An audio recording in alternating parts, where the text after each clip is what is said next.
Okay. All right, next piece. My favorite part, chaos.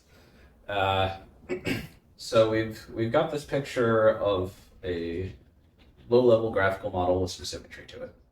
Uh, Next up, we need to talk about sort of how high-level stuff, how it can make sense to talk about like high-level stuff existing in those models at all. And again, in like a universalizable way. Yep. So prototypical example I like to start with here is something like an ideal gas. So you've got a bunch of little balls bouncing around in a box. And this first observation is like this has both the locality thing and the symmetry thing going on, right? We've got these little balls are only going to directly interact with things nearby them. And we have a symmetry over time. The laws of physics are staying the same, right? Now, important thing about this system is it's chaotic. What does that mean? So at a certain time, you've got a state of all these balls, right? So for each ball, you've got some number representing its position, some numbers representing its position, some numbers representing its velocity or momentum, right? Yeah. So let's just pick one of those. Let's look at this one in particular. Let's say its velocity at like time 0 is represented by a bunch of bits. 0, 1, 1, 0, 0, 0, 1. Okay. And now the question that I'm going to ask is, okay, I want to predict something about the system later on. Let's say, for instance, I want to predict the position of this ball later on, or the position of that ball later on. It doesn't actually matter what. Yeah. So I'm going to be predicting some other number later on. And the question is, what information do I need about the first number in order to predict the second number? Now, this whole system, the laws of physics in this system are continuous. They're smooth.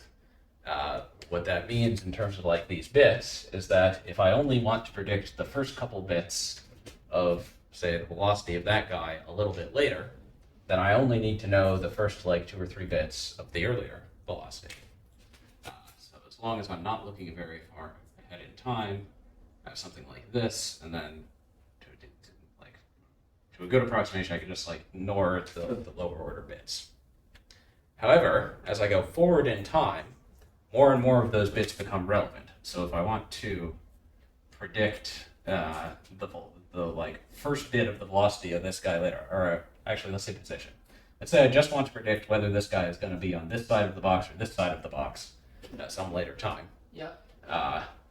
Well, early on I only need to know like the first bit or 2 of its velocity at the first time. Later on I might need to know like the first 6 bits. Okay. Right? And if I keep going forward in time, then maybe I need to know the first, like, this many bits. And the further forward I go in time, the further back in this expansion I'm going to need to look. Whether this particle is ending up on this side of the box or that side of the box is going to depend on finer and finer precision in its initial state. That's chaos. This is true on average. It's in principle possible that the first bit, in fact, requires the first bit one time step later requires all of the like information from 99 bits back. Correct. So, for instance, if this guy was starting out right on the line between these two halves, right, then in that special case, this one would have to look a whole bunch of bits back. Yeah. Or similarly, if it's like all zeros and you're like, what happens next, depending on the update rules. I'm not sure if that's the thing. That's what I would call this here. Mm-hmm. But like, if you're like carrying a 1 all the way through, Mm-hmm. then maybe the 99th one through Correct. 98 zeros makes a difference. But yeah, okay. But in general, The key point with both of those examples is it can be more sensitive than this in special cases. Yeah. But neither of those allows it to be less sensitive. Yeah. Okay. So the key point here is, excuse me, conceptually, as we're running things forward, high order bits become more and more dependent on low order bits. Yep. And like the sort of lazy thing that we say then is that we're losing information about the higher order bits as we go. The reason we say that is because in practice, we always have finite precision on our measurements of the initial conditions. Okay. And this, importantly, this is the thing that's not just going to be true of humans. This is a thing that's probably going to be true even of like super intelligences. They're still going to have finite measurement abilities. Yeah. Right. And therefore, like. I mean, I guess it's possible that the structure of the universe that you're in is like there just is only a finite number of bits. Correct. Just, like So the big way you can dodge this is if either our universe turns out to be like generated by a simple mathematical function, in which case eventually you figure out what the simple function is and suddenly you just know what all of the bits are. Yeah. Or the universe is sort of fundamentally discrete in a way where there's an end here and you can just precisely know the entire state. Right. In that case, you would still have Maxwell's demon style issues, so you still probably in practice wouldn't be able to do this for most systems in the universe. Okay. Because the universe is bigger than you, so it's hard to store the entire state in you. But yeah, these are the sorts of things that are potentially. Okay, but you could do it for a particular. If one of those two possibilities hold, you could do it for a particular set of particles in a particular box. Yes. But you need a computer bigger than the box. And you would also need the box to be completely not interacting with the rest of the universe.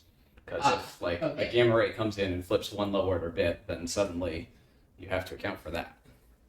I see.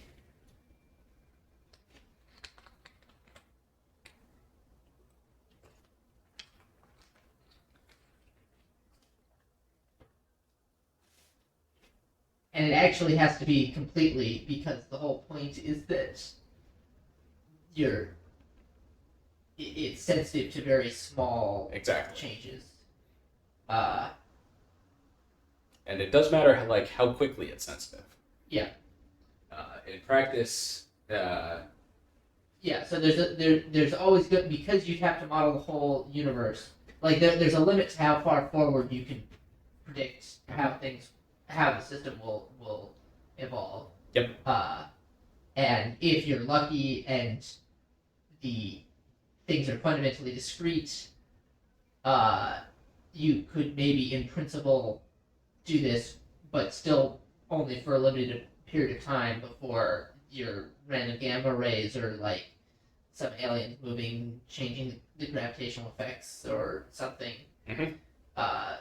mess up one of your bits. Mm-hmm. Okay. Great. Okay. Chaos. Yep. So that's the conceptual idea of chaos. There's a flip side to this, which is in typical systems, it's not all chaos. In a typical case, there would be some conserved quantity. So, for instance, a discrete case, maybe we have this space I'm drawing is going to be state space of the system. Maybe we have a sort of line down the middle where if your state is on this side, it's going to stay on this side, and it will sort of chaotically wander around through all the possible states on this side, but staying over here. Okay. And if your state's on that side, it's going to stay on that side, but it'll it'll like chaotically wander around through all the states over there. Okay.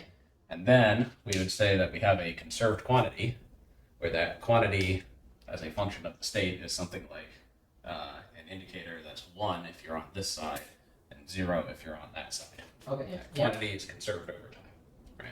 Yeah. The like classic example in basically in all physical systems would be energy. Like energy is conserved over time, and then you sort of chaotically wander around subject to that constraint. Yeah.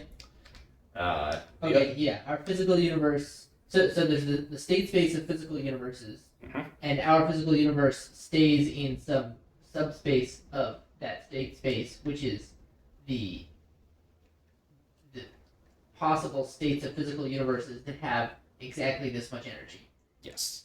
And on like in practice, on like reasonable time scales, and looking at like reasonably sized smaller chunks of the universe, we have more conserved quantities than just that. So, for instance, you observe that this whiteboard is not immediately dissipating; it's sitting here, just staying there. Yeah. Conserved quantity. Okay. There are quite a few conserved quantities. Although that's a lot. I could take a sledgehammer to it. Mm-hmm. That. And then it will stop being conserved. Yeah. That conservation law is a lot less robust than Correct. conservation of energy. Yep. Okay. So you've got conserved quantities. You can also have things moving in periodic orbits. That's a thing that can happen. There, you can sort of model that as a conserved quantity with like a phase in there saying where in the orbit you are. Okay. Yeah, that's another possibility. Point is, typical systems are going to have like some properties, some quantities which are conserved or periodic or like straightforwardly predictable, non-chaotic. And then they're going to have some other quantities which are chaotic.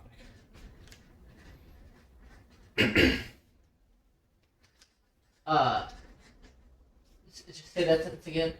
Typical systems are going to have some quantities which are non-chaotic, things like conserved quantities or things that are periodic. Yeah.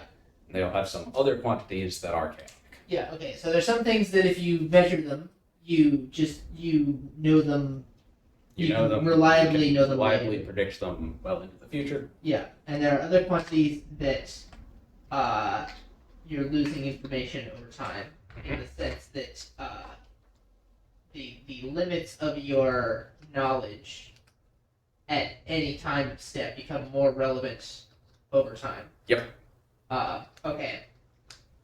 Okay, so some things are so conserved quantities are sort of like are non-chaotic features of your system.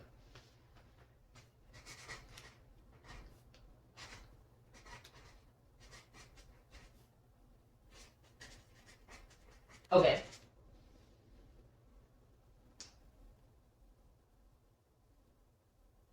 And everything's going to be either chaotic or non-chaotic. Chaotic or conserved. Are there other options?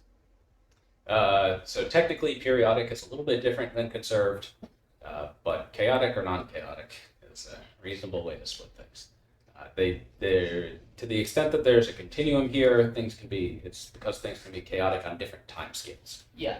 Something that's conserved on a short time scale can still be chaotic on a much longer time scale. Okay.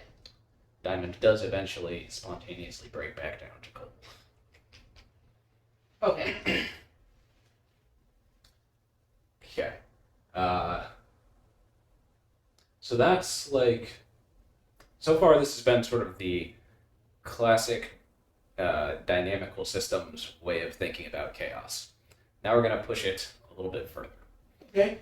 I should get a picture of this before I erase it.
This does not look symmetric.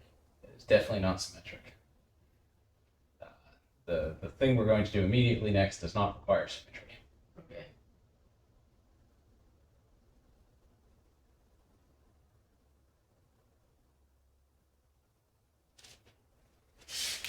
Okay. So we've got, like, you can imagine this sort of continuing off in whatever directions. Yep. This is going to be our decidedly not symmetric universe. Moment, like our universe exists this giant base net. Now we need to introduce the idea of a Markov blanket, aka a cut in this graph. Yep. So the idea is I'm going to slice through the graph, just like slice through a bunch of arrows such that I cut the graph in two. Yep. That's a Markov blanket. The idea is conceptually you can think of it as like I'm viewing the universe as two pieces, and if I look at the states of all those arrows together, I can think of that as all the information that's flowing between the two pieces.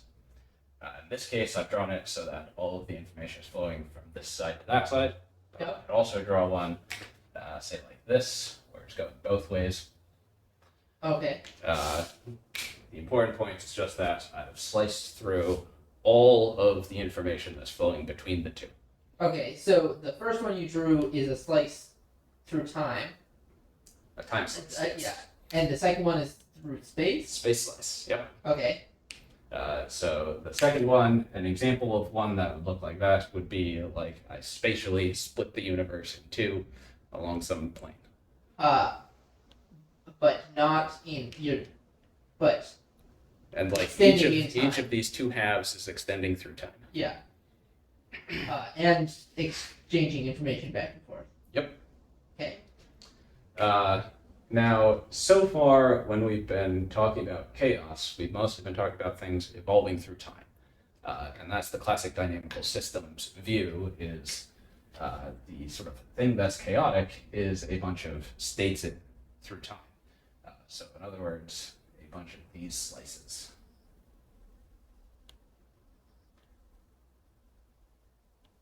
So I've got like a sequence of time slices.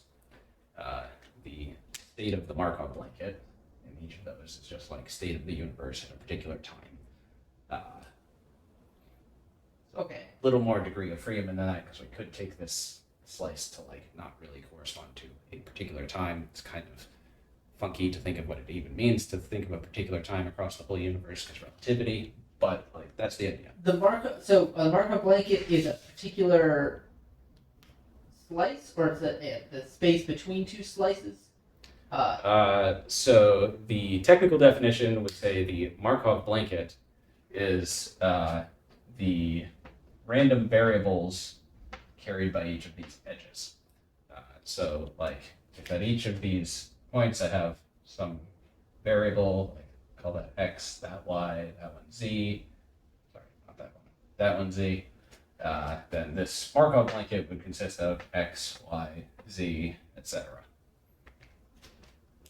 Okay.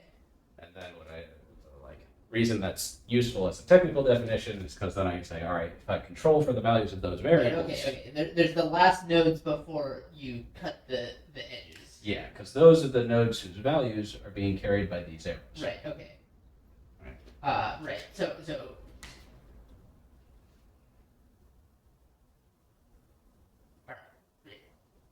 And then the reason that's a useful definition is because if I control for the values of those variables, then all the variables on this side become independent of the variables on that side. It's like these are the only interactions. Yeah. Okay. So you can have a bunch of slices, which is the value of all of the nodes at a given time slice. Yeah. Really, like a time slice is what it means to be at a time. Yeah. Yeah, and that's like the classic dynamical systems view of chaos is basically doing that. Usually they're also assuming that you have symmetry over time, which simplifies the math a lot. Okay. That's basically what they're doing. We want to also think about sequences of Markov blankets over space. So things like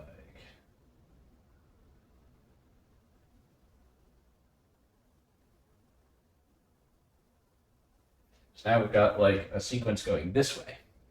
Yep. And we can talk about chaos sort of going this way rather than going that way.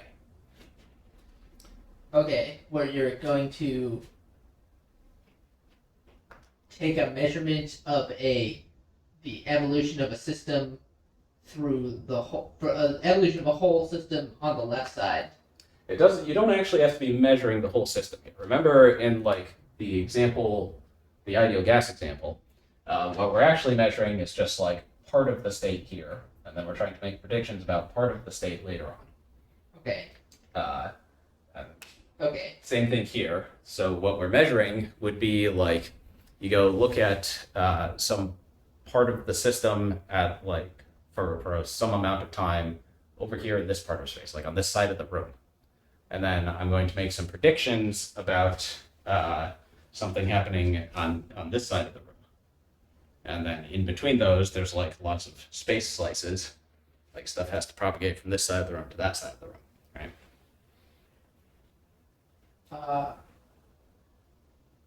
It doesn't propagate. That's still over time. It's if you have a time slice, or if you have a space slice on at one time step. Yep. And then you want to know what's happening on the other side of the room at the same time. You can still, so important distinction here. We're talking about informational interactions, not causal interactions at this point. Okay. Because we're saying like we want to make predictions about what's going on the other side of the room, given information about what's going on this side of the room. And information doesn't have to like follow causal arrows to propagate. I can have like, for instance, if I have two variables that are downstream of the same thing. Yeah. Like I've got a bias die and I roll it twice, so that both outcomes are downstream of the bias. Yeah. Then like observing this outcome tells me something about that outcome because they're both downstream of that same bias. Okay, but not with extreme like you. So yeah. So if I look at one side of the room, I can make guesses about what's on the other side of the room. Yep. Because there's regularities. Like if it's really bright on one side of the room. It's probably really bright on the other. Right. Yeah. Because there's some connections between. Yeah. There's some similarities between what's happening on both sides. There's some shared stuff upstream. Yeah. There's some shared stuff upstream. But that's not necessarily the case. It can be the case that one side is really bright and the other side is dark. Yep. Because a boulder fell between them, and so one of them is the shade of the boulder or something. Yep. And you're saying that's the same kind of thing as the chaos, where you're like, I know the state of some part of the system at time step 0, and then at time step 100. Yes. I have guesses about how the system looks, but I can't. I'm losing information all the way. Yes. In the case of like the ideal gas, assuming that your initial measurements were only about one part of the system, you are going to have just automatically some uncertainty about what's going on in some other part of the system at some other time. So you will be making probabilistic predictions there. Okay. Okay. Yeah, so there are markup blankets. Markup blankets are going to look like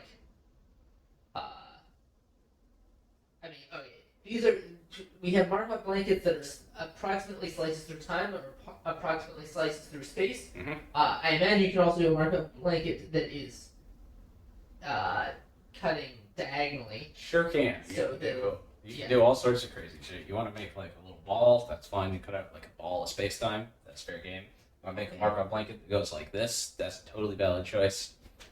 Okay. You can cut these things up however you like. And why do I care about markup blankets?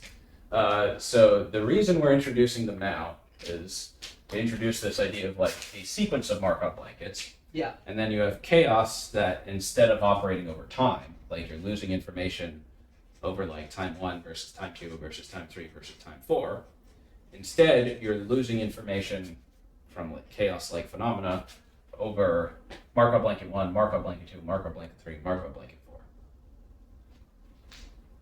4. Okay. And it's for the same reason as like chaos in general, is because like in lots of systems, as you move from like Markov blanket 1 to 2 to 3 to 4, you're trying to make predictions, it's going to become dependent on lower and lower order bits.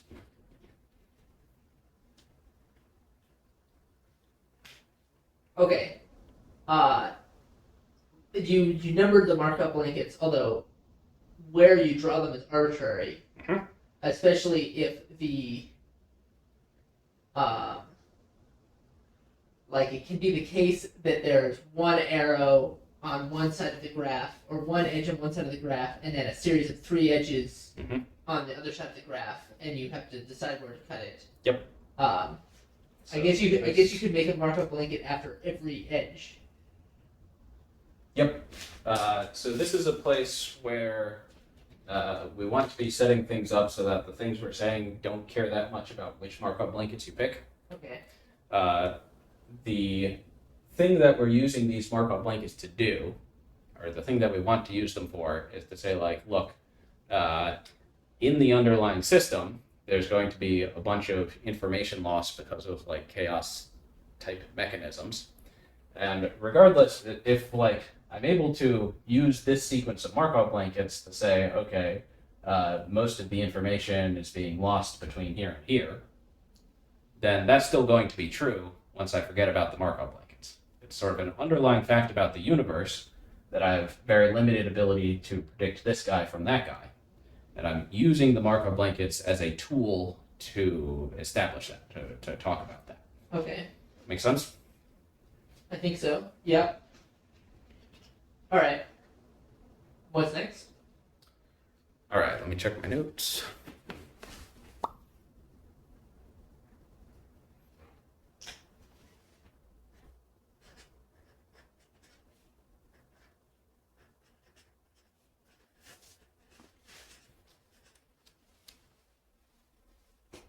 So with that under our belts, we can again talk about when we were talking about the ideal gas, for instance. We were saying, well, there's going to be these conserved quantities, and these are things where even a superintelligence is not going to be able to do like very good prediction except for the conserved quantities. Yep. Chaos. Now we want to generalize that to this picture. Say that doesn't just apply to things over time, that applies to things that are spatially separated, that applies to things that are far apart in general in a graph. Like if they have lots of layers of Markov blankets between them, there's going to be an opportunity for chaos to kick in. And then, like, there's going to be a method of predicting that's analogous to for instance, maximal Boltzmann statistics for the ideal gas, where like you're controlling for the conserved quantities, everything else is chaotic, and then that's just like the best prediction you can get, unless you have like exactly perfect information about the system. So there's sort of this low ceiling, conceptually, on how good your predictions can be. Does that make sense? Doesn't that depend on how far in the future you're predicting? Correct. However, it's so the typical case once we add symmetry back into the picture is going to be exponential loss of information at an exponential pace. So like it will sort of in a quantitative sense depend on that, but qualitatively it's going to drop off real fast. Okay. There will still be a difference between like very different timescales. So again, there will be different conserved quantities on a timescale of like 2 seconds versus 2 years. Yeah. But that's the basic idea. Okay. So in that sense, we get these quantities that are sort of natural things to like think about. We get sort of these natural high level quantities like energy / temperature for an ideal gas, or whatever else is conserved over time or space in any particular system. The high level features. I'm not sure I follow that. High level features depend on the time scale. Yes. So, for instance, this comes up a lot when talking about chemical reactions. For instance, sometimes you'll have any given chemical reaction has a certain rate to it, a certain rate constant, and some reactions happen a lot faster than others. So if I'm have like two chemical reactions going in a little beaker, then maybe one of those, if I'm looking at it on a time scale of 1 second, maybe one of those reactions is going very quickly, so like concentrations of its reactants and products are changing, but the other one's going very slowly, so its reactants and products are roughly conserved. But then if I let it run for an hour, both of them will change. Okay. Or similarly in an organism, like looking at cells in my body, right? Something like proteins will turn over on a much faster time scale than cells. So if I'm looking at like, well, where is there a particular cell, that's going to stick around for a lot longer than most proteins will. Okay. Yeah, so different time scales. Okay. Which is basically to say that different things are like have different levels of robustness. Bingo. And some things are more robust than others, and we're calling the robust things conserved on the time scale under which they're robust. Yep. Okay. And then similarly over space, some things are sort of more spread out over space. Some like quantities are more conserved over space. Would be a good example of that. If I think about like the pressure in this room, if I go measure it way over there, I'm going to get basically the same measurement that I get over there. Okay. If I go wandering all the way out to Mercury, I'm going to get something very different. Yep. Okay. Great. So we have the causal. Not necessarily causal. This is a causal graph. But there's informational. You don't have to follow the arrows. You can infer information from other parts of the graph instead of by backtracking. Mm-hmm. You don't have such that it is a like directed causal graph or an undirected informational graph. Mm-hmm. And then we can take Markov blanket slices, and there's a state at any given time, and there's sort of chaos both going in space and in time, and in more generally just between Markov slices. Yep. Okay. All right. Time to talk about why we needed all this machinery. Yeah. So the very next thing we're going to talk about is going to be very simple organisms. So Okay. beginnings of biology, things that can self-reproduce. Okay. And then we're going to want to say something like you've got some sort of pattern, like some little cell here, that's A, surviving through time, Yep. wandering around, and B, making copies of itself. Okay. Right? And then we need to say, okay, what the heck does it mean for like this thing embedded in this physical system to be making a copy of itself? What does it mean to say that like this thing here at this time is a copy of that thing there at that time, or this thing here is a copy of that thing there at that time, right? This is the machinery we're going to use to do that. Okay.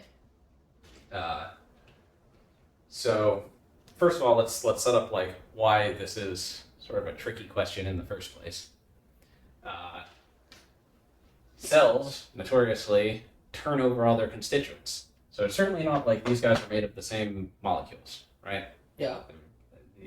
Even before we get down to the level like quantum mechanics or whatever, if we're just looking at particles, they're made of different particles. Yep. They're not going to be like exactly the same at any level you look at them. There's going to be some mutations in the DNA. They're going to have slightly different shape. Like everything about them is going to be slightly different, right? Okay. Although they're similar to each other. And then the question is, in what sense are they similar to each other? So the sort of problem that I have in the back of my head here is, imagine I had a computer program that was just like low-level physics, doing this stuff, right? How do I go into that simulation and ask, like, hey, are there any patterns in here that are reproducing themselves, right? Are there any things doing this? Okay. And it seems like to do that, you need to sort of like draw a boundary about which things count as like this cell, as it's like wiggling around or whatever. Yep. And then you could be like, and then you could count them. And you're like, there's this cell, and now there's 2 of this cell. Yep. Is that hard? Can I? So once we get to the point of being able to tell, like, there's a cell here, yes. There's a cell there, no. There's a cell there, yes. Yeah. Then it's pretty easy. It's that problem of being like, yes, there's one here, no, there's one, no, there's not one there. That's sort of the hard part.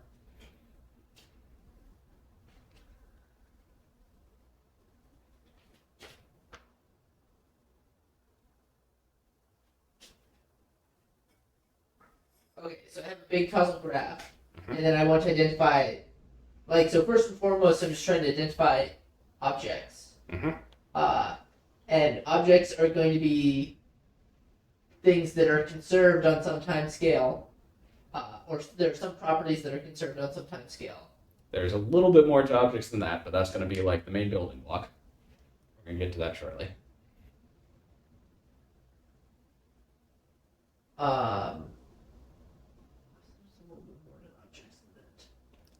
All right, if you're double clicking on this, then I think we should pause the video here, take a short break, and then restart. Okay. Are there more questions that I should ask here? I'm like, okay, so the overall summary is you're like, you have a big causal graph.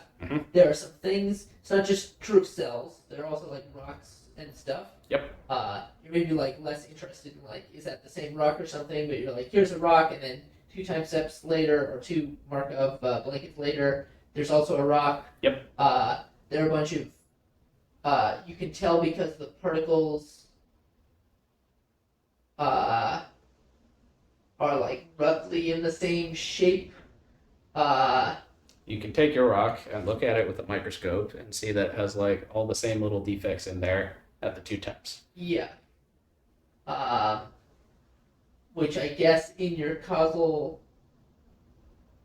not actually sure how that's represented per se in the like causal graph. I guess it's just like there are nodes where like these particles are basically in the same state, or also they move together. Like if I pick up the rock, they all move. Yep. They all move at the same time. That's the right idea.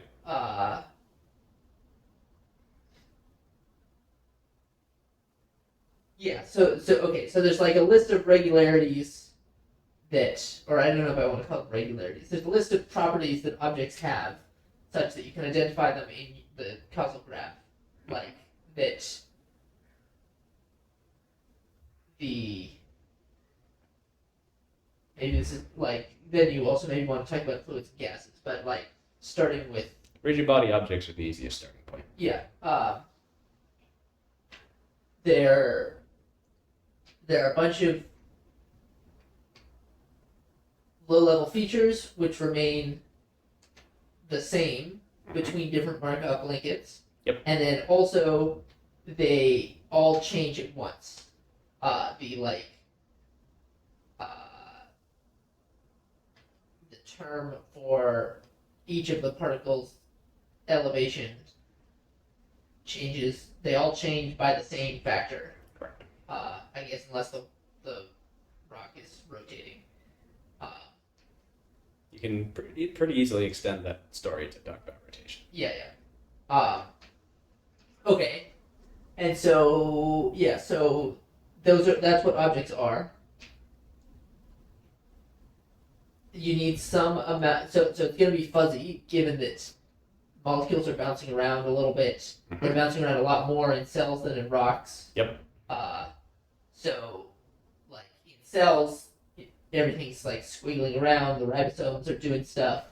So you have to identify more specific regularities than just like all the defects between the rock molecules, and be like, well, the key thing about the cell is that there's a membrane. I mean, probably There's a whole bunch of key things. Yeah. yeah. I think if you're playing the game of being like, this is the essential characteristic, and if it has this, then I call it the cell, and if it doesn't, then it doesn't. It's probably a losing game. Yep. But you have a cluster of characteristics, and then you could give you look at like some spot on the causal graph, and you're like, give this spot on the causal graph a score based on how much it is this cell. Yep. Or a cell, but for this specific cell. Yep. And you're like, most spots on your universal causal graph get like super, super low, and some of them get pretty high. Mm-hmm. And the ones that are pretty high, those are the cells. Yep. Is there what's the problem with that basic outline? Does that just work? Yep. You got basically the right idea there. Okay. I'm gonna flesh it out a bit more. But Great. basically the right idea. Okay. All right. I do want to pause the video there. All right. Yeah. I'm gonna go to the bathroom. Me too. Can you pause that? Oh right. Only my Only your fingers. my fingers can open the